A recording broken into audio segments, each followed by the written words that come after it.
Grandpa, Yeah. what happened with your internet? Regale us. I don't know, bro. Also, I forgot we were recording. Oh. Off to a great start, man. Yeah, you may have it turned noticed. off. Yeah. And then CenturyLink didn't fix it for a week. A long time. A full week. It was like Yeah. 24 literal calendar days. We kept being like, well, we'll just put out an episode on like late on Wednesday. And then we were like, maybe Thursday, maybe Friday. CenturyLink, every day CenturyLink was like, this isn't going to be done until 1:30 tomorrow. They were very and then like, tomorrow came and they would post it again. Yeah, they're like, oops, another 24 hours. So, yeah, that took a long time. So we just, I guess, skipped it. And now we're back. And hi, guys, it's July. How was your happy birthday, America? I keep forgetting that I'm the one you're talking to.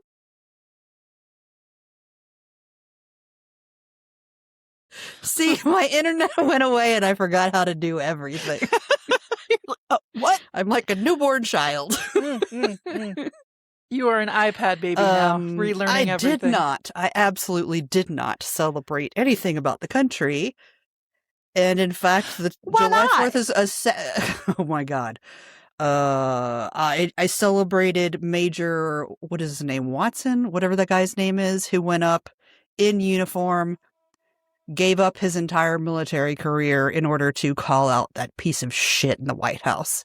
So to Major, whatever your name is, I salute you.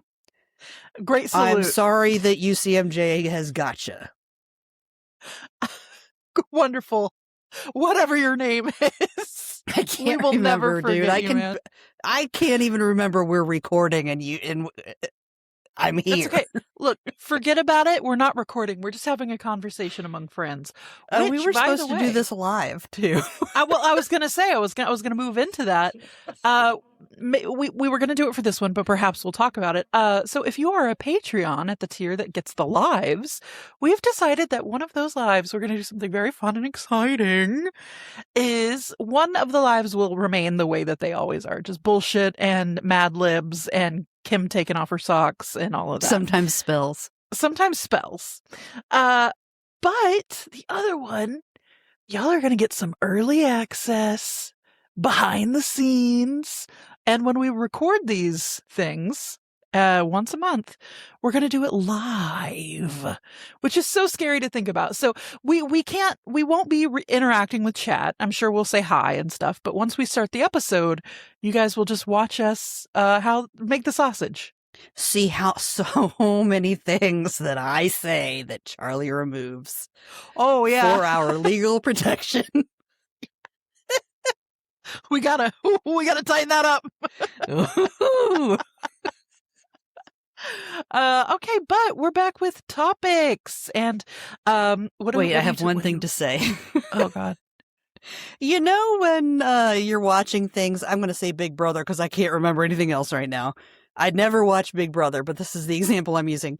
And you think, if I was on that show, I'd never forget that I was on camera. Obviously, this proves that I was wrong. Mm-hmm. This is my house and there's only two of us. This is Love Island, but it's just us. And I've said something that ruined my life in the future. Or I had an affair and everyone saw and I thought nobody will find out. Oh, yeah. You go on Love Island and you're fully married, but you're just like, nobody will know. Nobody watches. Yeah. So what are you talking about today? I am talking about creosote. I'm so happy. It's a fun word to say. And you've also talked a lot about it over the years, and I can't wait to hear more about it. And also, it's probably not what you think it is. Oh, okay. Well, grand. I'm talking about something that it's not like a specific topic, but it's something you can make. And it's something I've been obsessed with lately. Listen, I've been really into fermented foods as of late. And I like the health aspect of a fermented food. I like that it's significantly more easy than pickling things. Yeah. I like that you are probably not going to get botulism because of the salt content and just the way it works. And I like that it's supposed to be good for you. So I'm going to talk today about a very specific fermentation that I'm going to get going. It's a honey and garlic ferment. Yeah. And I've been seeing it all over the place. And of course, since the algorithm has taken over everyone's life. So the more I'm watching it, the more content about it I'm getting pushed. So my life is nothing but a rotting jar of honey and garlic right now. Now, my life is filled with politics that make me rage. See, that was one of the reasons that I had to get off TikTok. I am now firmly on just like shorts and reels. Because TikTok just got into my brain a little too much. And it was, mostly it was the hantavirus that scared me and I had to get away from it, but I needed to take isn't that what the people on the ship had? Oh, I thought you said something very different. What did you think? Okay, I heard you say the Hunt of Iris, and I was like, that must be some video game I don't know about. You know how the kids do. The Hunt of Iris. That would actually be a sick name for a video game. Actually, I didn't think it was a video game. I thought it was some like Slenderman situation. I was like, I don't know nothing about no iris. That'd be fun. So let's make we it have a trademark. Hunt of Iris is ours. It. I also think I accidentally said Hunt of Irish at one point. That's not what I meant. Sorry, Ireland. So the last episode that we actually had any actual structure to, not structure, but like the usual topic, because I'm trying to figure out who goes first here, was back on June 3rd. And I think that you went first talking about digital witchcraft, and then I talked about Skyrim. So I guess if we go by that, I would go first today, just to get back on track. Are you okay with that, or do you want to flip to start a new world order? I don't know where my coin is. It's up to you. I'll just go. I'll just do it. Before we go further, though, if you heard the little update episode, or if you are active on our socials at all, then you will know the summertime and the prints are out. That was supposed to be summertime and the living's easy, but it didn't really work. Summertime and the prints are easy. Go, tell me about the prints. Well, what I was going to tell you is that the keychains are in the mail getting delivered today. Nice. I'm excited to open them. Not only do we have prints out, as you know and love them, and of course we experimented last time with having the canvas ones and the pre-framed ones, but we've expanded, as you've heard. There's keychains, right? Is that? Yep. Okay, just making sure I don't say something not true. There's a t-shirt, a tote, a magnet, and stickers. A mug. Yeah. Someone bought the mug. So you guys, you've asked for other ways to get this print. I will say when it's gone, it's gone. But there are other ways to have the print. Yep. Although, those keychains may hang around a while. Hey, listen, shipping issues are out of our control. Listen. So just check our website. And you can definitely get them. Unless we sell out before then, you can get the keychains at Anahata's Purpose. So, I want to talk to you about fermented. Ferment. Yeah. For pickles? Yeah. Garlic and honey. Oh, yeah. Pickles? This falls under that category of old things that have suddenly become trendy again. I know that a lot of people. What was the face? Oh, I thought you were gonna say, I don't know. Just I heard old things and we're talking about pickling, and I was like, oh, yeah. Well, we're not pickles. talking about pickling. Actually, Yes, So, educate me, Daddy. dude, that's a shirt. Hold on, I'm making a note. Educate me, Daddy. Is that too gross? Ew, that might be a little too. Okay. So Ew, maybe it is. see, Never when you mind. think about it, I'm not I don't making know. that. So there's pickling and there's fermenting, and they're similar, but the difference is when you pickle something, you're doing it in vinegar. Think your regular pickles. There's pickled, I don't know, beets. You can pickle. If you can throw a wrench, you can throw a ball. You can pickle just about it. Pickles pig's feet, pickled eggs. You ever had a pickled egg? Mm-hmm. I've not, which is weird because it seems a very southern thing. Anyway, fermentation is different. Listen, fermentation doesn't exactly equal rotting. That's an oversimplification. But kind of. Fermentation is a controlled microbial transformation. We're letting little tiny organisms, the yeast and the bacteria, they consume sugars and produce new compounds. So, depending on what you ferment, you can get different things. Beer, wine, kimchi, sauerkraut, yogurt, sourdough, vinegar. All of these things are fermented food. Actually, I'm not totally sure on vinegar. Is vinegar itself a fermented food and then you use that to do the pickling? I don't know. I didn't look into that aspect. So humans, we have been purposefully and intentionally fermenting food for thousands of years because it perverts them. No, preserves them. It changes. That's why you're doing this. Because it's perverted. Because it preserves them. It changes their flavor. And hey, back in the day, there weren't too many flavors floating around. You kind of had what you had. So if there was a way to make a new flavor, you were like, oh shit. It is healthy for us. We'll get into that later. And it makes some foods easier to digest. It's one of our oldest technologies.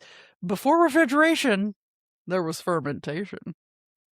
And so I'm trying to I was trying to think about how to bring this into the witchy space, and I was thinking about it, and I think fermentation is kind of it's a little bit of a liminal space. You're taking something that existed and turning it into a food that wasn't. It's in a little in-between state of being rotted, but not. So I know I'm making it sound so appetizing. Fermented food supports a healthier gut biome. You have probably heard this. So most fermented foods contain lactive beneficial microorganisms. I think it's biolactic, biolactin. I don't know. I'll get into it later. But it can temporarily add and diversify and healthify the bacteria in your gut. And having a healthy gut is associated with better digestion and overall health. The microbes during fermentation break down the parts of the food before you eat it. So it kind of, in an oversimplified way, starts to digest the food before you get to it. So when you get to it, it can make things like lactose easier to digest. So yogurt, kefir, if you have a hard time with just milk products, dairy products, this can help to break down some of those complex sugars. And it can reduce certain compounds that interfere with nutrient absorption. So a little pre-digestion for you. It may increase the nutrient availability. That you said that. What? Pre-digestion? Pre-digestion. It's like it's not like when a baby bird gets food from its mom. Oh, it's not like it's. Oh, I wasn't even thinking that. Listen, I'm not trying to gross. I'm trying to be pro fermentation today. Maybe I shouldn't have talked about pre-digestion if that was the case. I think an ant might have just bit my arm, or a spider. I don't know. It's one of your spiders. It's one of your 4,000 spiders. My darlings would never. Your darlings would never. Do jumping spiders bite? They can. They can. So can I. It has fangs and a mouth. Anything with the fangs, anything with a mouth can bite. But they're not aggressive, right? No. Most spiders aren't. Most spiders are defensive. Most spiders just want you to leave them alone. Yes. Although my mom did find a black widow spider on our porch the other day. She's just trying to say hey. She murked it. Oh, well. Would I have murked it? Maybe, because it's right next to my bedroom. But, don't murk spiders. Anyway, bad fermentation. Luck. Even if, aside from the spider's life, if you're only concerned about yourself, it's bad luck to kill a spider in your house. I generally don't. Except that one that was in my shower for a long time, because it just wouldn't leave. And I tried to chase it out, and it eventually got caught up in the stream of water and just kind of flushed away. I'm sorry. Anyway, but all I could think about was the Rock Snake song, Snakes in the Spider Showers, Spiders in the Shower, whatever that was called. It made me laugh every time. Anyway, fermentation may increase nutrient availability. Depending on the food, fermentation may increase B vitamins, increase certain antioxidants, and reduce phytates, compounds that make it harder to absorb minerals like iron and zinc. So it just means that you can have some access to some nutrients a little more easily, which is great. Fermentation can also possibly, according to studies in recent years, reduce inflammation. Because of a greater gut microbial diversity, the people had lower levels of several inflammatory markers. What? Apparently, researchers are still trying to figure out exactly why, but the findings they're exciting. Okay. So I might actually have to get into this. Yeah, and because your bitch is inflamed. You can, dude. I love being inflamed. No, I love the concept of like anti-inflammatory stuff, because you hear it so often. You're like, yeah, whatever. Huh. But then when you look into like inflammation, dude, it's so much. How so terrible much of it is. It's awful. Fermentation may help support your immune system. Because such a huge part of your immune system interacts and has to do with your gut. Having a healthy gut can and has appeared to help boost help improve the immune system function of the body. There is the gut-brain connection, which I think is so very important. And I've talked to Macy about this, and I can't I can't wrap my head around why it matters. But all I know is it does matter. There is still science emerging in this area. However, there's a lot of study into our gut microbiomes and influencing our mood, our stress levels, our anxiety, our brain health. So not only the physical health of our physical mushy gray matter, but also the stuff that goes on in our brains. Like, I'm not saying eat ferment foods to cure your depression. I'm not saying, you heard it here on WBAH first, eating a fermented pickle cures depression. No. Oh, good. But it could be a piece in the puzzle of treating mental health conditions, of course, in conjunction with everything else. Look up H. pylori. Right now?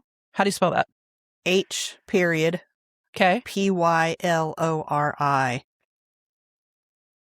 I think that is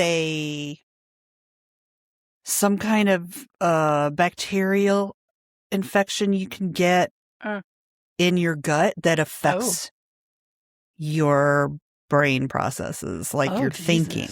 I think. So it's previously known as Campylobacter.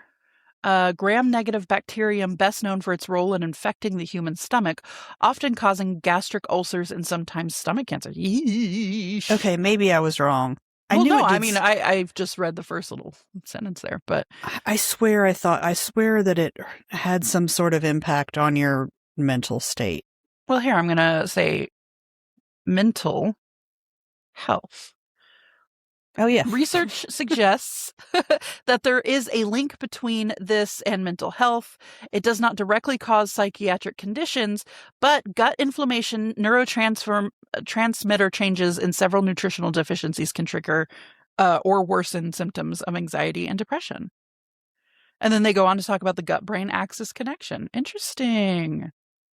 So, yeah, I mean, it's so... But when you start looking into it... The body's weird. The body is so weird. So here are some foods that generally contain live cultures. I'm not saying all of these are fermented, but a lot of them are. Yogurt has live cultures. We know this. Kefir. Kefir, I think, is in the language it came from. Kimchi, which, how are your feelings on kimchi? I want to like it, but sure, I don't. Not traditional. I love cucumber kimchi, but I don't really like the really strong cabbage. Yeah, I don't really like that. What do you think about sauerkraut? Stuff with fish paste and shrimp paste. Oh, I like sauerkraut. I like sauerkraut too. That's another one on the list, is sauerkraut. Miso soup, raw fermented garlic honey, which, hey, more on that. However, there are certain fermented foods that don't necessarily contain live microbes by the time you eat it due to cooking it or just changes. So beer, wine, most sourdough breads, pasteurized pickles, and sauerkraut.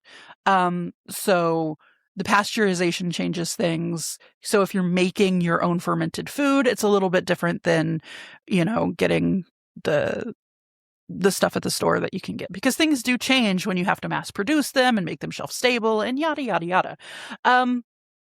So fermentation is just one of these processes where we put these little tiny bug dudes, I know they're not bugs, but I will call them that, to work for us. They preserve the food, make it taste like something new, make the nutrients as easier to absorb. It just adds to the whole... Did you hit your funny bone? It was hilarious. I hate that feeling. Dude, when you hit your funny bone, does it make your stomach hurt? Yeah, it makes me almost projectile vomit immediately, like it's a button. That. I hate that. It's a button to make everything exit my stomach. Sorry, everyone. Maybe that'll get cut out. Episode so far, dude. No, but everybody's going to try to eat fermented pickles and just think about projectile vomit and pre-digestion and stuff. So fermentation, however, despite everything that we've said that makes it sound really gross, it is really wild when you think about it. We spend all this time worrying about there being foreign germs in our body. But let's not forget that we are not alone in our bodies. I know this might creep some of you out, and I'm sorry, but there are tons of living things inside of us right now, and we're co-opting, we're working it out together. There are mites on your eyelashes. Love them. They're doing a job sometimes. Okay, so I'm going to break this down, the honey, garlic, and fermentation into little sections. So I'm starting off with garlic. Garlic has a whole episode by itself. I would love to revisit garlic, but if you're interested, the episode from March 3rd, What did you look up eyelash mites?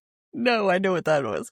Oh. In any human body, there are around 30 trillion human cells. Remember that number. 30 trillion. 3T. 33. T. Our microbiome is an estimated 39 trillion microbial cells, including bacteria, viruses, and fungi that live on and in us. Yeah. So 1 to 3% of our body mass is that. Great. Not I us. love that. That makes me feel less alone. That gives me almost... I'm serious. They're my friends. My eyelash mites they're going to leave me. That's why I'm very afraid that all the atoms that make up me are just going to be like, fuck this bitch, and then just leave. Dude, I know that someone out there who is smarter than me can explain this, and I know that this is not how it works. However, when I was in science class, I think I was maybe I was a freshman in high school. One of my friends asked our science teacher, because we were learning about atoms and stuff like that. And they said, well, if everything is just these individual particles, they're like, how come I can't just grab my arm and pull it off? And I understand that there's more to yada, yada, yada, but I think about that sometimes. I'm like, what if part of my body just decides to leave?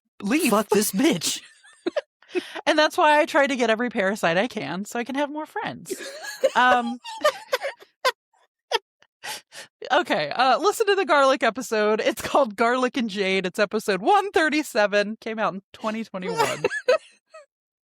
So, Garlic is a bulb. It's not a root. It is related. I'm just doing a little basic thing. Related to onions, chives, and leeks. When you chop garlic, the enzymes in it when you bruise it, it converts to compounds inside of the clove, which gives that delicious, unmistakable garlic smell that you know. And that oil that comes out when you bruise or crush it gives garlic its antimicrobial properties. So for thousands of years, people have known, either in knowing the science or just kind of that like, hey, we know that it's good to eat garlic because the people who ate garlic die less kind of way. But for thousands of years, we know that, or have believed that garlic protects against illnesses. Vampires, this leaks into our magic with stuff like that, keeping evil away, protecting travelers. The Romans put it, I think it was one of those that goes inside the shoe that protects the soldiers. Can you imagine walking around with a big ass garlic clove under your heel? Oh yeah, man. First of all, you stink, and then you're kind of sticky, and then like it's just poking you. Yeah, I love it. But there's also tons of garlic in folklore, and this is where it gets tasty and witchy. So garlic protects against evil spirits, curses, witches, which is a little awkward, vampires, and in some cultures protects against the evil eye. So whether or not we're looking at a metaphysical or a mundane way, garlic very much carries the energy of nothing bad gets past here. Now, a little bit about honey. If you're interested in an episode about honey, the sacral chakra and honey episode was episode 53 from 2019. What are you laughing at? That this is where we are.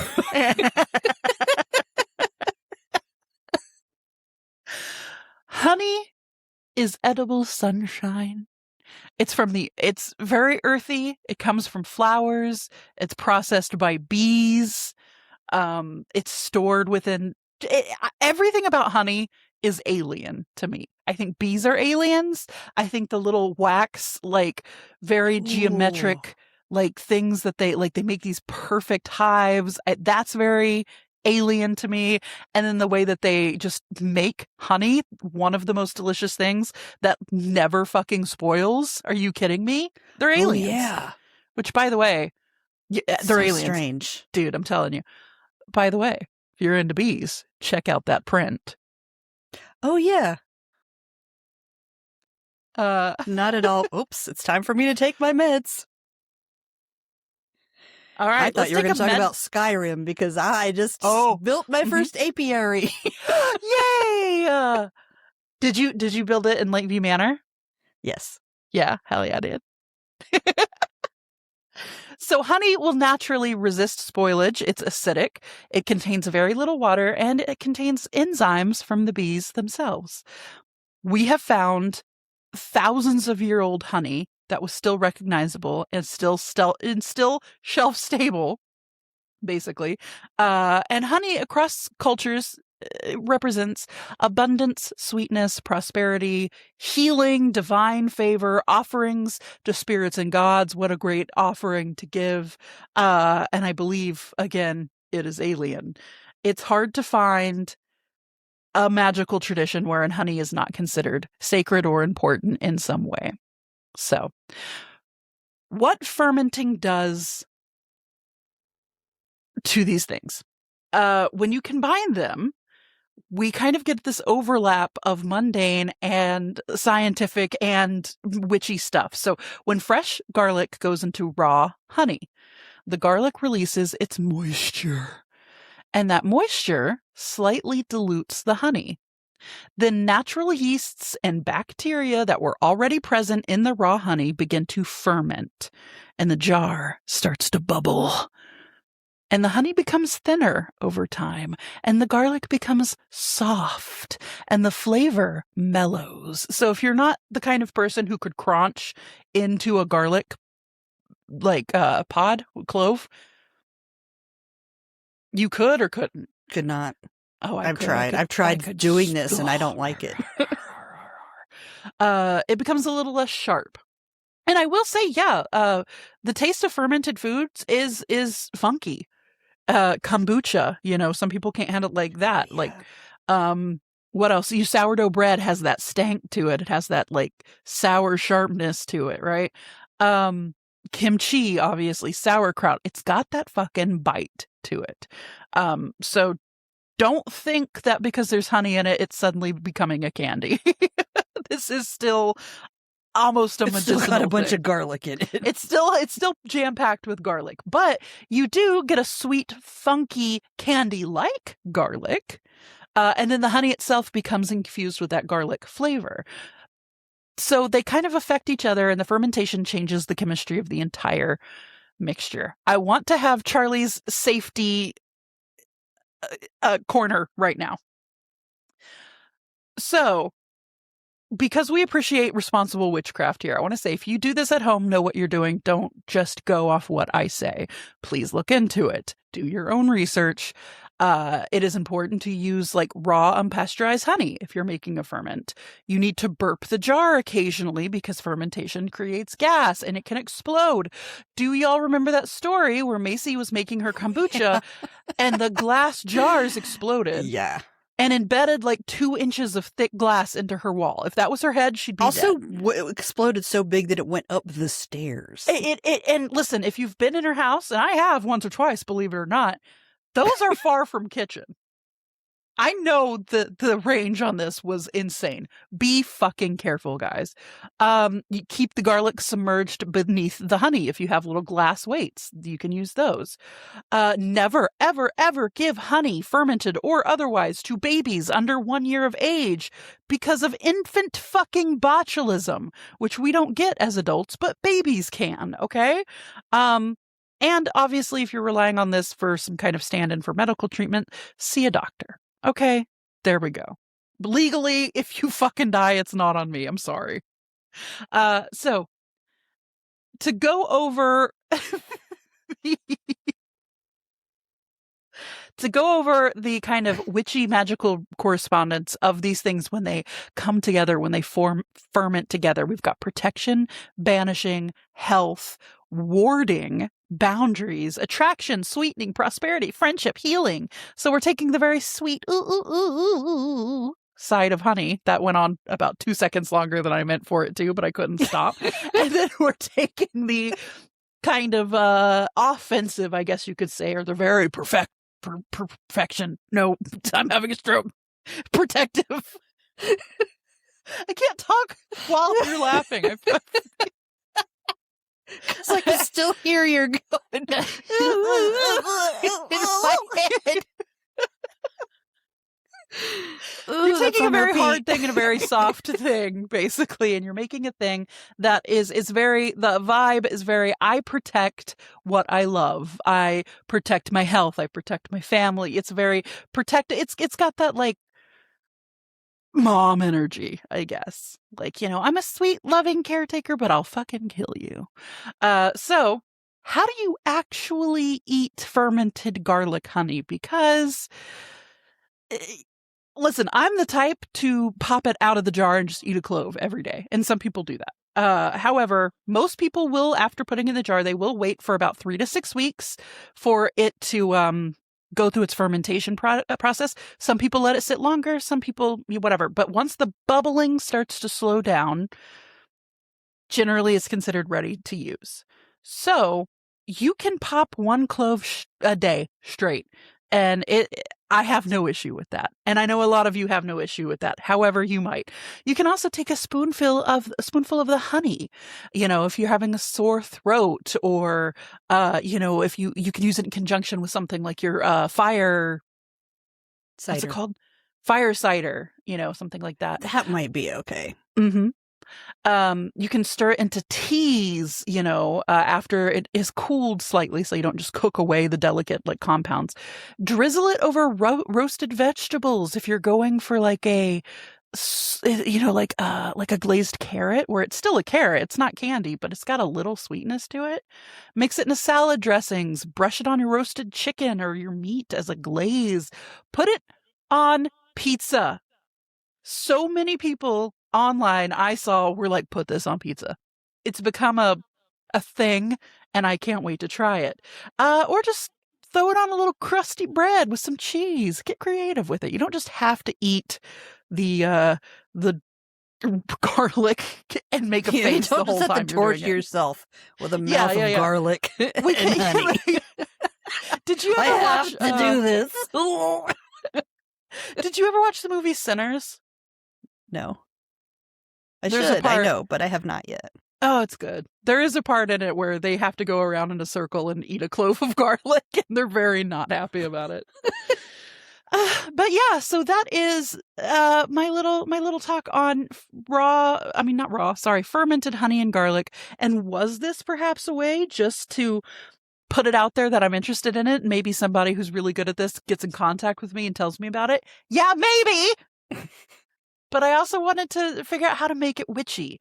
And in that, kind of, have the broader discussion of when you're burnt out, when you're not feeling like doing witchcraft or whatever, you can take these really mundane things in your life and add a witchy spin to it. And I think can be important for keeping that spark alive.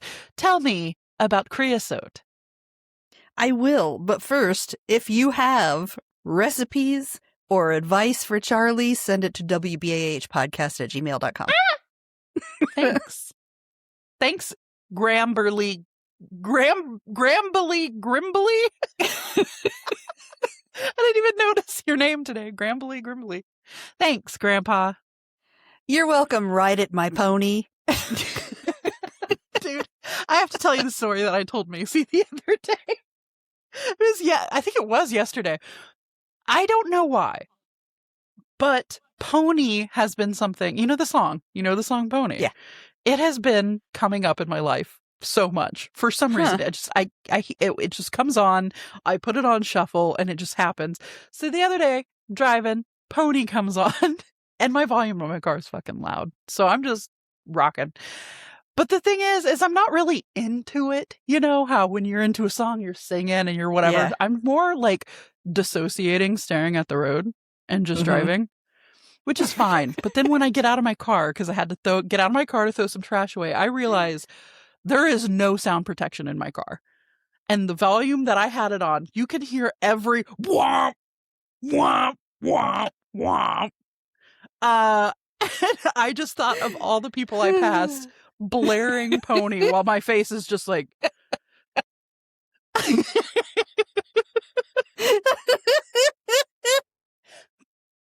And Macy said, you know what, I think... and what she said, I can't stop thinking about. She said, I think that quietly listening to Pony would be more concerning.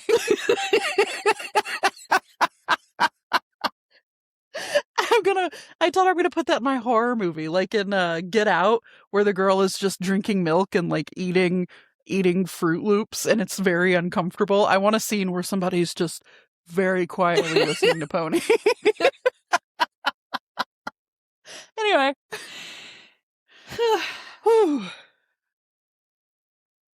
Creosote. It stinks. It stinks?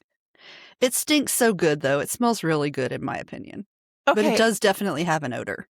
I know we say this a lot, but how good would a shirt that says creosote, it stinks? Not only would that be great and funny, but it would be a perfect compliment to Dead Nettle, who cares? You could just have a rotation of shirts that say like an herb and then a stupid thing. Okay. You're telling everybody my plan. Oh, shit. Sorry. We'll be on the lookout for creosote. It stinks. Okay. So creosote, a.k.a. Laurea tridentata, a.k.a. chaparral, greasewood, hediondia, and sonoran. Greasewood? Yeah, I know. I don't like greasewood. That. But it is pretty oily, so, I mean, it makes sense. And okay, so you can find it in the Mojave, Sonoran, and Chihuahuan Desert. It ranges from California to Utah, down to parts of Texas. And it's an evergreen shrub. It can grow like a little tiny 3-foot thing to a giant 10 feet. We have some 10-footers on my property. It's very resinous. It has a really strong smell of petrichor when it's rained on or gets wet. And in fact, remember I said hediondia is something that it's called. The word hedondido means smelly in Spanish, which is where the it stinks comes in. But it doesn't stink bad. Does it stink good? It depends. It is a very strong smell, and it smells great after rain. But if you just go, I can tell when the dogs have been out in it because the smell gets on them. I don't love that. Okay. Like unrained on creosote to me is not a particularly pleasant smell just because I'm annoyed by it. But other people might like it. So it's more like dry creosote. It stinks. Or creosote. It stinks when it's dry. When I've sent it in boxes to people, they say it smells really good when they open the box, but I just don't want that on me. So it provides food for some desert animals. Jackrabbits, if they're desperate, will eat the leaves, and some lizards might eat the leaves. And the leaves are itsy bitsy. They're like smaller than my pinky nail. They're tiny little leaves. I gotta Google what this looks like. I know you've showed me 100 times, but I just... Desert rodents like kangaroo rats and pack rats eat the seeds. The pretty yellow flowers are great for pollinators. Pollinators love creosote. And the creosote gall midge makes these little balls. Do you know what an oak gall looks like? That weird ball thing that you see gall? Yeah. I think it's caused by a wasp, maybe. Yeah, yeah. You get them when you're a kid, you peel them apart. Yeah. Creosote midges do something like that to creosote, and they develop these little things around them. It's really neat. Individual plants can live up to 100 years. Whoa. And as it gets ready to die, it splits into crowns and new plants grow. So it makes like a ring of new plants around it. It's technically cloning like that giant aspen grove. Oh, sick! And the oldest creosote ring is in the Mojave Desert and is estimated to have been alive for 11,700 years. That's a very long time. I want to go meet that plant. Let's go. It's the Mojave? Let's go. Yeah. Patrolling the Mojave makes you wish for a nuclear winter. Let's go. Okay. All right. I don't know if you remember me having said this before. I know I've said it before, but I thought that it had produced this chemical like juglone where it keeps other plants from growing. And I might have gotten bad information or old information. Juglone. Like walnuts produce juglone, and it keeps other plants from growing where the juglone is. I love that. But I couldn't find a citation for this information.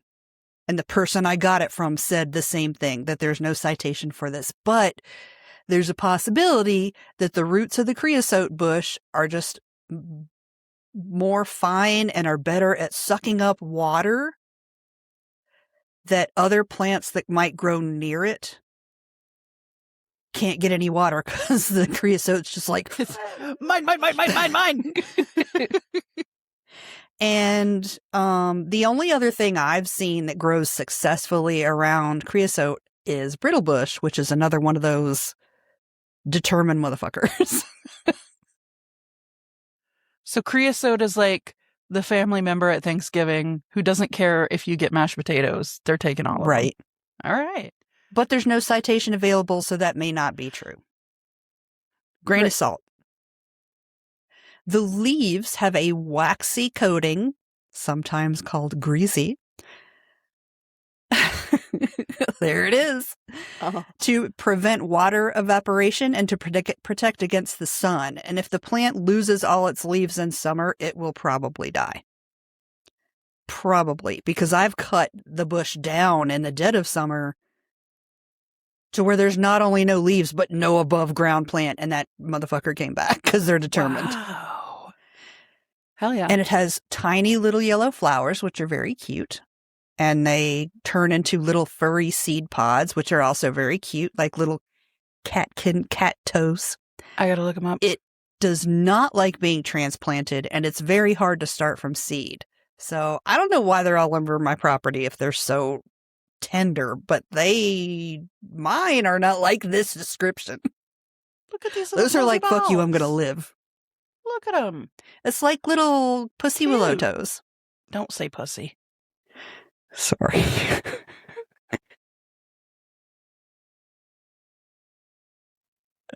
That's another one. It's just going to be a picture of a pussy willow in parentheses. Don't say pussy underneath. Pussy. Don't say it. So medicinal uses of I didn't go into this, but I meant to. Most of the time when people are talking about creosote, if they are not in the desert, they are talking about the tar substance that comes when you burn wood and it collects around your chimney or whatever. That is toxic. Yes, creosote is toxic if you are referring to the tarry substance that forms in your chimney that will burn your house down if it catches on fire. Right. That's toxic. That's right. what they use to like put on railroad ties. This is not that. I was confused. Yeah, I remember because you said you were going to make like a lip balm. I think you said you were going to put it in lip balm. And I was like, I don't know. The internet says it's poison. I don't know if you should do that. And you're like, I meant to put that at the beginning. I meant to put that at the beginning that, yes, that is a thing. You are correct. I'm not talking about that creosote. So medicinal uses of this bush plant situation, not the tar, have ranged from emetics make you vomit, when taken internally, to arthritis soaks when made into a tea. Don't ingest creosote, even if it's this plant. Don't ingest creosote. Yum. It's been shown to cause liver and kidney damage. So don't ingest this. Oh. There's a bioactive plant compound that you can isolate from this called NDGA. Oh, here we go. Nordihydroguaretic acid. I'm not even going to apologize because that's long and I'm proud that I got through as much as I did. Clinical studies have demonstrated the ability of this compound to inhibit cancerous growth. And I have heard of people using this, not using it, experimenting with, not people, scientists, researchers, not people, Joe down the block. Scientists. Experimenting it with this in cancer research. That is from ethnoherbalist.com. And I have used it for its antimicrobial properties in homemade tattoo salve. It's looking great, by the way. Look at it. It looks so She's good. showing her tattoo. You guys should check us out and watch our faces. You gotta upload them, though. I did.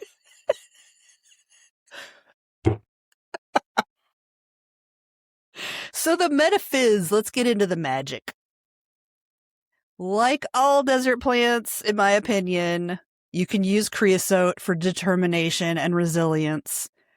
Even though it takes a lot to get this plant started, once it's started, creosote is hard to kill. It's great for adaptation. If you have something that you need to work on adapting to it, creosote is your hookup. It's adapted to live in the desert. It thrives. It's very hard to get rid of it. Joy during hardship. Those pretty little flowers pop up. If they get the, somebody whispers rain across the yard, they'll be like, oh, flowers. It's a reminder that even the smallest bit of help can make a huge difference. Longevity. The oldest one is literally thousands of years old. That's very centuries. Old. A century of centuries. That's very old. I've lost That's my only place. halfway to Jesus. It's been around a long time. Ask it for help to prolong and strengthen any long-term spell work you're working on. Stress. It's good for stress. Living in the desert is stressful. Creosote thrives on that. It does need a little help now and again, but so do we. I need help all the time. I get by with a little help from my friends. Exactly. And what is special about creosote is that it does great on this stress. If you put creosote somewhere with ready moisture and good soil, it's going to be like, oh no, and die. It needs to have stress to survive. Oh no, you're helping me. I can't take it. So if you find yourself getting burnt out and are stressed out, take a cleansing shower, get your whatever magical soaps you use, but put a sprig of creosote under the shower so when it gets wet, you get that really good smell. Let that smell fill the room. Meditate a little bit in the shower. You know you want to. Bees, you know what I'm talking about, because this month I sent out something amazing to you. We're all about the bees today, man. I know. Are we having creosote soap?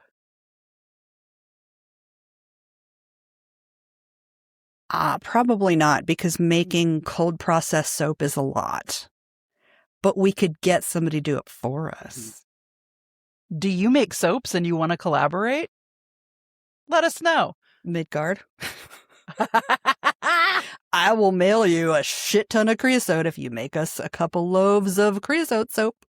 I'm not kidding. Very called out specifically right now.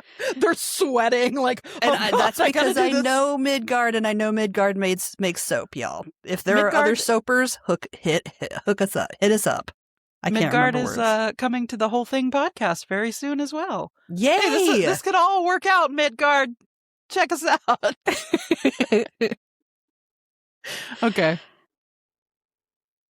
I remember when I first moved here, everybody talked about how good it smelled in the desert after it rained. And I thought, it smells good everywhere when it rains. Are you guys crazy? Except maybe in a swamp. But that's not part of my story. Delete that. Anyway, take it out. What if you live in a sewage factory? Doesn't smell good there. When it did finally rain, I went outside and I was hit in the face by this really beautiful smell, and it was amazing. And you called everyone to apologize. Yes, I did. Every person that I was like, you're crazy. I love creosote. I talk to it when I go outside. It is one of the spirits that I interact with a lot. I don't actually use it as much as you would think, but I do talk to it a lot, and I interact with it. Like, I don't actively go out and get it, but I call on it to ask for its help, because it lives right around my house. It touches my house when it's growing. So that's how I work with it a lot. Like when I'm doing that thing where I'm in bed and trying to clear the house and I blast it out, whatever it is that I'm pushing out of my house, creosote helps me, because creosote is strong and touches the house and lives here too. So ask your plants for help. Ask the things that live around your home for help, because if you are doing well, you can help them do well, instead of whatever corporation might buy your house when you leave. So maybe have that conversation with the plants and animals and other things that live outside. Me looking at my snake plant that I haven't watered in 6 months. She's fine. She probably likes it. Listen, her name's Ophelia, and she's shooting out a baby right now, so she's fine. Wow. Good for her. Yeah. Good job. Yeah. Anyway, that's creosote. It stinks. Creosote. It stinks when it's dry. I hate that part. Go get prints, y'all. Go get your prints. I'm excited for the mail to actually come today so I can hold the keychain in my hand. I'm going to post a picture of it in the group and on Patreon as a quip. Oh, check us out over on Patreon. We post quips now. By the way, I love that I took a picture of some Queen Anne's lace. And there were so many hairy leg comments, which I only recently learned that was a way to identify Queen Anne's lace and not accidentally hemlock. So yeah, same. Yeah. Anyway, check us out. Do we have any other things that we need to announce? I don't think so. Keep your ears open for possible events. Possibly in February, possibly in October, and come see us in Anahata's Purpose. Come see us. I just bought my plane tickets. It's coming sooner, faster than you think. So much faster. Ooh, also, we are doing, I'm going to call them conjuration calendars because it's not Advent, because Advent is about Jesus. Yes. But essentially it's an Advent calendar. It's a conjuration countdown calendar.